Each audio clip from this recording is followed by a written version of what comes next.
A Epístola aos Colossenses, capítulo 1, versículo 13, diz assim: Ele nos libertou do império das trevas e nos transportou para o reino do Filho do seu amor, no qual temos a redenção, a remissão dos pecados. Só até aqui, irmãos. Pode sentar, dando glórias ao Senhor. A Ele toda a honra, toda a glória e todo o louvor. Irmãos, a gente fala nessa igreja de salvação. Aqui a gente não prega prosperidade, a gente não prega bênção. O que mais é dito aqui, que bênção é consequência de vida no altar. Mateus 6,33 diz isso, né? Buscai primeiro o reino de Deus e a sua justiça, e as demais coisas vos serão acrescentadas. Nós pregamos a salvação porque Jesus disse: ide por todo mundo e pregai o evangelho a toda criatura. Quem crer e for batizado será salvo. Então, o objetivo da salvação para a nossa vida, primeiro a gente precisa crer, depois a gente precisa ser batizado. Mas aí eu te pergunto, irmãos, todo cristão é salvo?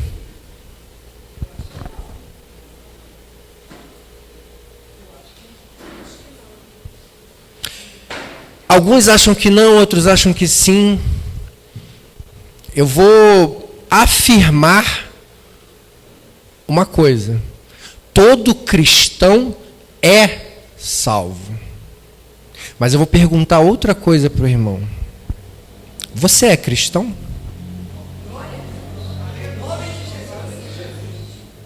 O que determina que nós somos cristãos? O que determina? Você ora, você jejua, você vai à igreja.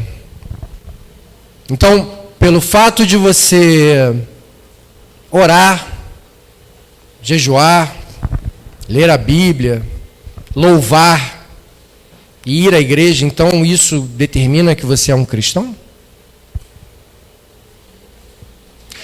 São eventos. Você orou, é um evento. Você jejuou, é outro evento.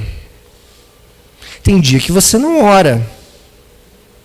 Tem dia que você não jejua. Então, o que determina o que é realmente um cristão? É uma coisa que você não vê ser pregada nas igrejas, que é a pregação que esvazia a igreja, irmão. O cristão, ele é liberto. E a libertação é o principal segredo de conquistar a salvação. A gente precisa se libertar, ser liberto por Deus do pecado. E aqui o apóstolo Paulo fala: Ele nos libertou do império das trevas. Então, a primeira característica de uma pessoa que é cristã é uma pessoa que é liberta. E a primeira libertação que ocorre na vida de um novo convertido é a libertação do erro para a verdade. Porque a doutrina que é pregada em igrejas, ela precisa ser uma doutrina que divida claramente o que é um cristão liberto e o que não é.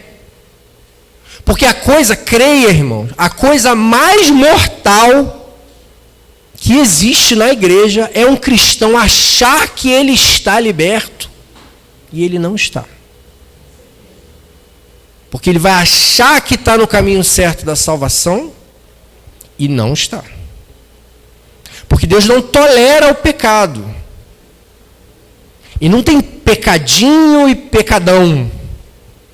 Ah, isso aqui não é tão problemático, mas aquele ali não, aquele ali eu não posso. Mas isso aqui está tranquilo.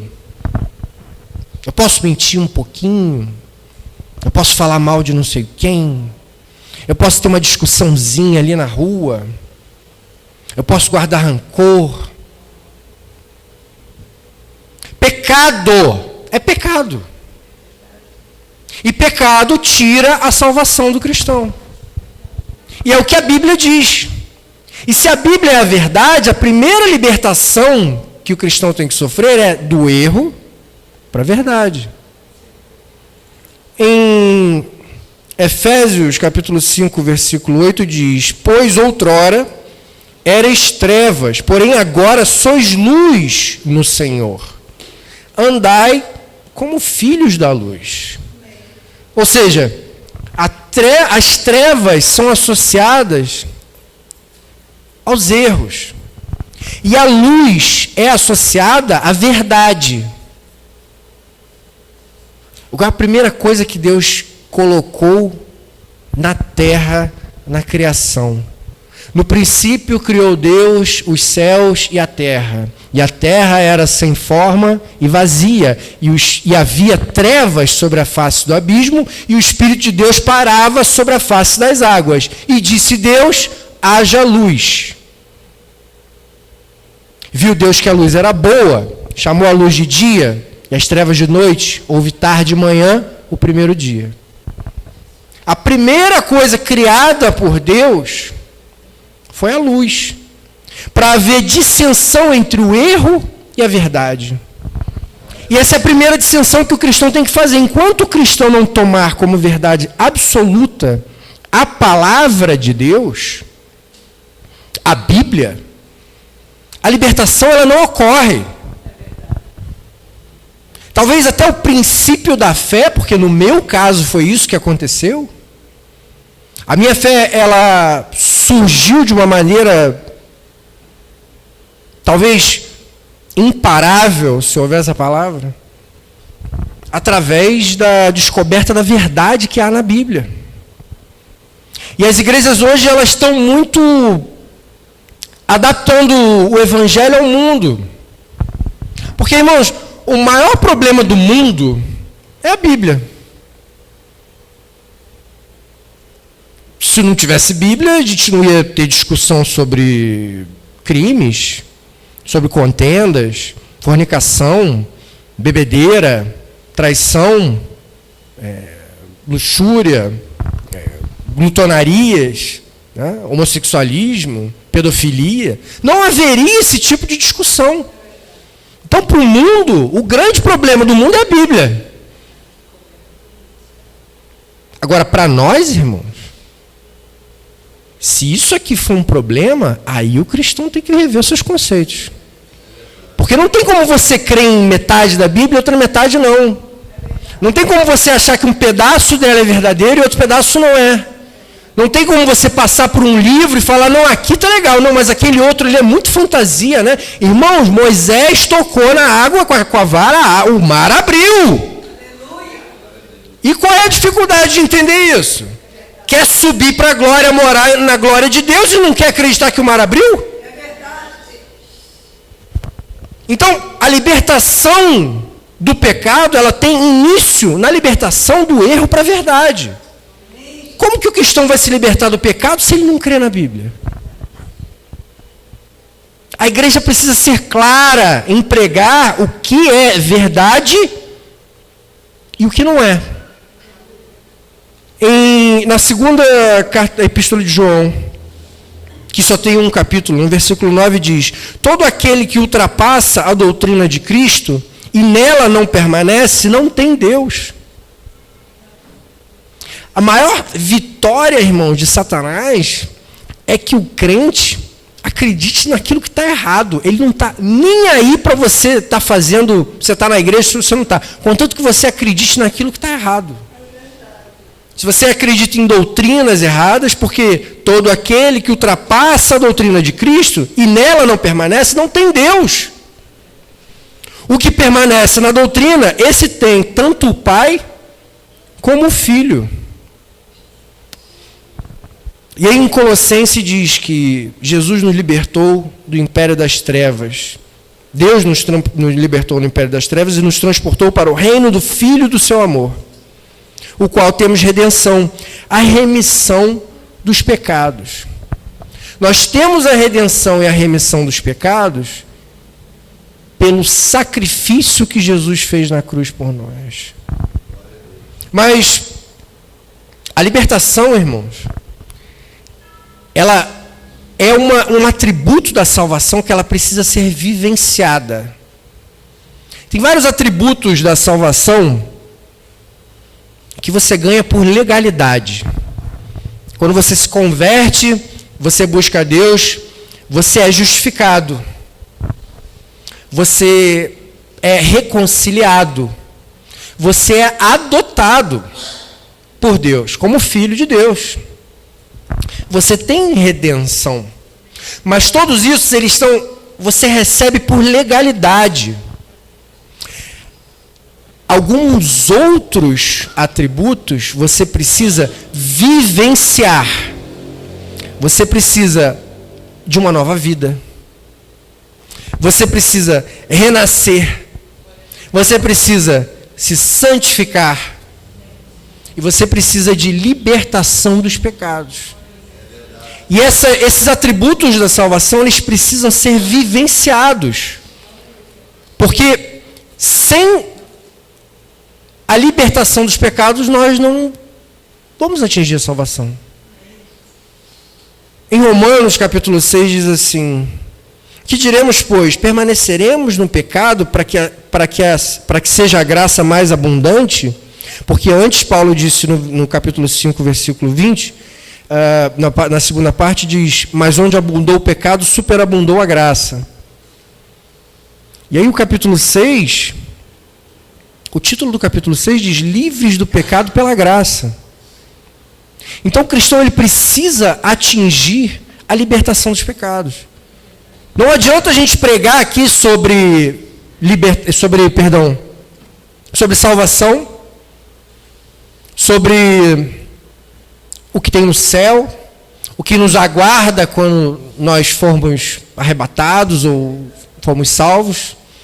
Como Paulo diz: nem olhos viram, nem ouvidos ouviram, nem jamais penetrou em coração humano aquilo que Deus tem separado para aqueles que o amam. Eu não imagino o que espera a gente lá no céu. E eu quero muito ver o que espera a gente lá no céu. Mas adianta falar sobre isso se a gente estiver em pecado? Irmãos, é a coisa mais difícil, mas é a coisa mais importante na vida do cristão. Se libertar do pecado. Eu não julgo, irmãos, quem está, ou não sei, na igreja e sai, gosta de beber álcool, por exemplo. Eu já tive a minha etapa, eu já entendi, eu entendo como uma pessoa faz, mas eu me sentia tão mal. Tão mal. E esse sentimento ruim dentro da pessoa é Deus mostrando: você não está liberto do pecado. Porque não é normal uma pessoa que está na igreja pecar e se sentir bem. Então cabe a cada um de nós analisar internamente e evitar o pecado. E aí, voltando a Romanos capítulo 6, versículo 2, diz: de modo nenhum o quê? Não vamos permanecer no pecado para que a graça seja abundante. Nós queremos a graça abundante, mas não queremos permanecer no pecado. Como viveremos ainda no pecado? Nós que para ele morremos. Ou porventura ignorais que todos nós que fomos batizados em Cristo Jesus, fomos batizados na sua morte. Irmão, todo cristão que foi batizado, ele mata a velha criatura quando desce as águas e nasce uma nova criatura. E esse renascimento, ele tem que ser vivenciado. Essa nova vida, ela tem que ser exercida. A libertação dos pecados tem que ser colocada em prática. Porque o ato nos batizar significa que nós estamos nos crucificando com Jesus. Para a gente poder ganhar, herdar a salvação, herdar, ser redimido dos pecados, através do sangue de Jesus. Versículo 4. Fomos, pois, sepultados com ele na morte pelo batismo. E o batismo, irmãos, ele não determina que você é cristão. Ele é um evento. Igual a oração. Igual ao louvor. Igual a leitura da palavra. Com uma única diferença. Você tem eventos que você faz várias vezes, né? E o batismo você só faz uma. Mas não deixa de ser um evento. Ele não determina se você é cristão ou não. E tem igreja pregando que a pessoa pode ter práticas que a Bíblia condena, se batizar e, tá resolvido aí. Pode resolver, tá tranquilo. Senta aí, vamos pregar prosperidade, apartamento novo, carro zero na garagem, né? Promoção no emprego. Então, a igreja, ela está carente de palavra da verdade. É uma palavra dura, mas é uma palavra que leva para o céu.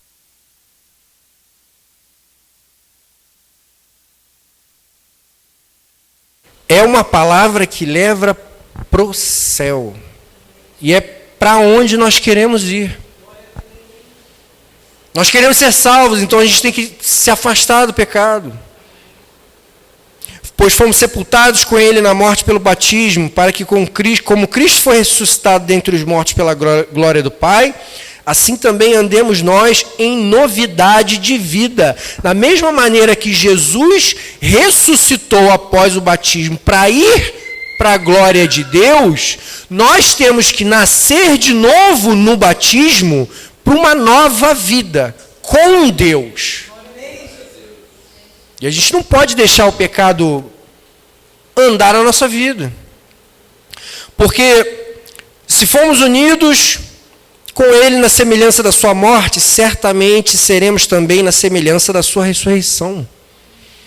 Então, o que a gente está querendo buscar, irmãos, é a salvação na vinda de Jesus. O que a gente está fazendo? A gente está nos assemelhando à morte de Jesus, para quando Jesus voltar, a gente tem essa mesma semelhança com a volta de Jesus ir com ele. Sabendo isto, que foi crucificado com ele o nosso velho homem, para que o corpo do pecado seja destruído, e não sirvamos o pecado como escravos. Porquanto quem morreu está justificado do pecado. Ora, se já morremos com Cristo, cremos que também com ele vivemos, sabedores de que, havendo Cristo ressuscitado dentre os mortos, já não morre. A morte já não tem domínio sobre ele. É a promessa da vida eterna. A morte não tem domínio sobre Jesus, a morte não tem domínio sobre quem é salvo. E se nós morremos para o pecado não tem domínio sobre nós. Mas cabe ao cristão exercitar a sua mente e colocar em prática o que é correto. Fazer aquilo que agrada a Deus. Assim também vós considerai-vos mortos para o pecado, mas vivos para Deus em Cristo Jesus. Nós temos que nos considerar mortos para o pecado. Não reine, portanto, o pecado em vosso corpo mortal, de maneira que obedeçais às suas paixões, nem ofereçais cada um dos membros do seu corpo ao pecado como instrumentos de iniquidade, mas oferecei-vos a Deus como ressurretos dentre os mortos, e os vossos membros a Deus como instrumentos de justiça.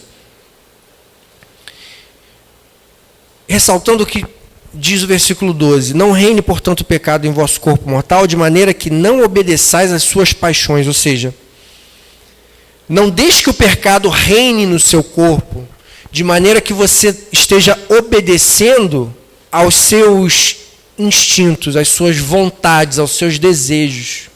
Porque os desejos, as vontades que o corpo sente, são reações químicas, irmãos, que passam no cérebro, liberam hormônios e faz da vontade de comer doce, dá vontade de, sei lá, de tudo que dá vontade na gente, tem um ciclo hormonal por trás que controla isso. Então, por isso que a palavra diz, a nossa carne é pecaminosa. Ela tem esse ciclo de hormônios que faz você sentir essas vontades, mas a gente não está sendo reinado pela carne. A gente é reinado por Deus. A gente não pode entregar a nossa mente e deixar que o corpo seja exercido pela carne. A gente tem que exercitar o espírito. Porque o pecado não terá domínio sobre vós. O pecado ele não tem domínio sobre nós. Mas o que mais acontece é que o cristão ele ainda tem a mente muito fraca. E na hora que a vontade do pecado vem, ao invés de ajoelhar, orar, jejuar, louvar, buscar o Senhor, ele acaba cedendo às vontades carnais. Tem gente que deixa de vir à igreja porque vai à festa beber cerveja. Eu também não viria à igreja depois de beber cerveja. Mas eu deixaria de vir para a igreja para ir beber cerveja?